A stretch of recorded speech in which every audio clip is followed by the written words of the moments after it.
What's going on, my fellow awesome nerds of the internet? Today we're going to discuss how Travis Scott got removed from Coachella in 2022? Yeah, let's get right into this one. Travis Scott has been effectively dropped from the Coachella Valley Music and Arts Festival's 2022 lineup of performers.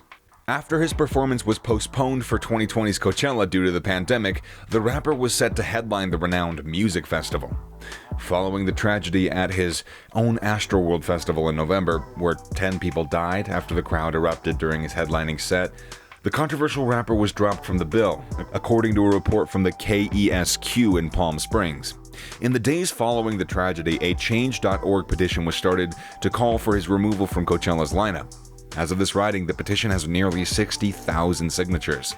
The KESQ report has not been confirmed by representatives for the artist, the festival, or the city of Indio, California, where it's held. So Variety reached out to Golden Voice, which is the AEG subsidiary, by the way, that produces Coachella and its sister festival, Stagecoach, for comment. According to sources, the festival informed Scott's longtime agent, Cara Lewis of the Cara Lewis Group, of course, of its intention to remove Scott from the bill, which he was scheduled to headline, as you already know, and that it would pay a kill fee, which is typically 25% for cancellation. According to a source close from the situation, Lewis has been intent on keeping the gig, which would be the first time the dudes got back up on stage after, that thing happened. Gonna stay unbiased. Rage Against the Machine and Scott were supposed to be the headliners. Insider also reached out to Scott's representatives for comment, but did not receive a response right away. Regardless of the lack of clarity, it's kind of difficult to imagine Scott performing at a music festival anytime soon after his Houston show. Hundreds upon other hundreds of lawsuits have been filed in the aftermath of the Astroworld tragedy, naming not only Scott, but guest performer Drake, promoter Live Nation, and various other NRG Park and Score More Holdings employees as defendants. Scott's expressed a lot of remorse over the first tragedy, stating during an interview with Charlemagne the God that he wasn't aware of the serious injuries that occurred during his performance. He didn't know. During an interview with Charlemagne the God on December 9th, posted on YouTube, Scott said that he couldn't hear the crowd during his performance. "I stopped it a couple of times to make sure that everybody was okay," Scott said. "And it really just, I go off of the fans' energy as a collective. Call and response. I just didn't hear that. So you can only help what you see and whatever you're told. And whenever somebody tells you to stop, you stop." He added that he wasn't told to stop immediately by his team after the festival had been declared as a mass casualty event by the police. Scott said, "Yeah, they told me right after the guest gets off stage, we're gonna end the show. And that's what we did. Other than that, there was no communication. Well, there wasn't any communication on why, but that's all that came through my ears." He also tweeted after the concert, "I'm absolutely devastated by what took place last night. My prayers go out to the families of all those impacted by what happened at Astroworld Festival." Scott also said, "Houston PD has my total support as they continue to look into the tragic loss of life."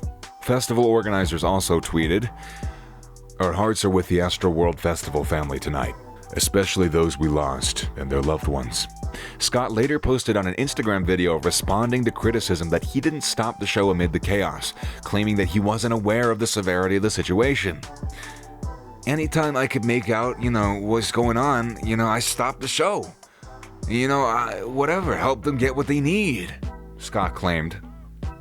Scott added that he's cooperating with authorities to try to get to the bottom of all this. Scott also said, "I'm honestly just devastated. I could never imagine anything like this happening."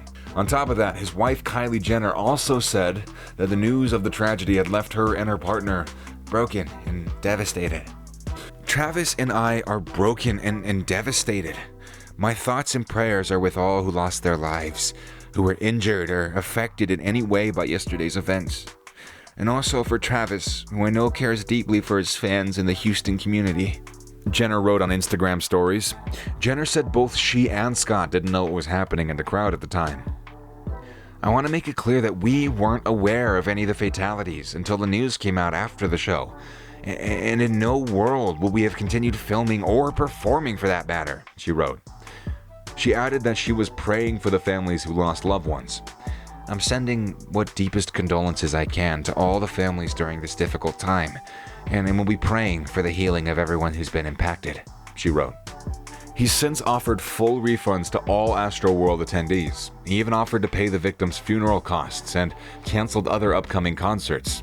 His efforts have largely been met with a lukewarm response. Despite the fact that the festival was repeatedly postponed due to the COVID-19 pandemic, Rage and Scott remained on the most recent lineup, with Ocean deferring his appearance until 2023. With Scott's withdrawal, or the presumed withdrawal, Coachella's got now 2 new headliners to announce. Swedish House Mafia announced in October that they will be performing at the 2022 event, although it remains unclear whether or not they'll be a headliner.